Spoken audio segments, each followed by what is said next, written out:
क्यों? बिस्मिल्लाहिर्रहमानिर्रहीम। इस्लामाबाद के लिए निकल रहा हूँ।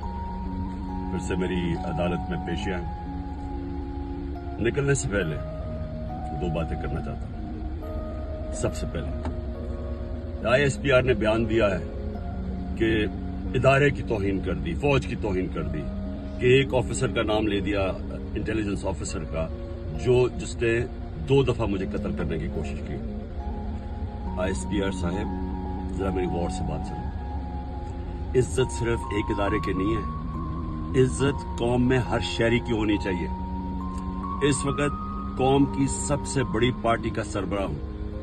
50 साल से कौम मुझे जानती है, मुझे कोई झूठ बोलने की जरूरत नहीं है। इस आदमी ने 2 दफा मुझे कत्ल करने की कोशिश की, और जब भी इन्वेस्टिगेशन होगी मैं ये साबित करूंगा कि ये वो आदमी था, और इसके साथ एक पूरा टोला है। और इसके साथ कौन है वो भी सब कौम को पता है। आज सोशल मीडिया के जमाने में सबको पता है वो कौन है। सवाल मेरा ये है कि क्या एक मुल्क का एक्स प्राइम मिनिस्टर, क्योंकि इस आदमी का नाम आ गया, मैं अपना FIR नहीं कटवा सका? पता तो सच और झूठ तब चले जब इन्वेस्टिगेशन होती है, FIR इसके खिलाफ होती, इन्वेस्टिगेशन होती। अगर ये बेकसूर था, सामने आ जाना था। इतना ताकतवर शख्सियत कि मैं एक्स प्राइम मिनिस्टर, अपनी पंजाब की हुकूमत होते हुए हम इन्वेस्टिगेशन FIR में इसका नाम नहीं दे सके।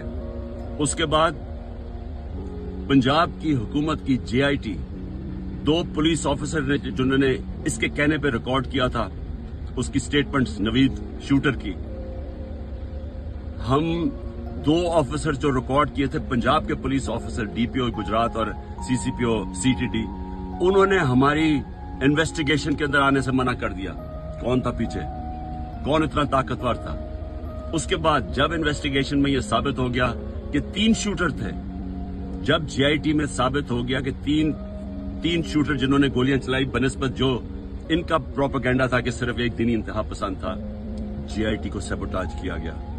4 CTD के लोगों ने अपनी स्टेटमेंट चेंज की। प्रोसिक्यूटर जनरल ने इन्वेस्टिगेट किया, उसने कहा उनके खिलाफ कार्रवाई होनी चाहिए 4, क्योंकि उन्होंने सैबोटाज करने की कोशिश की। कौन था उनके पीछे?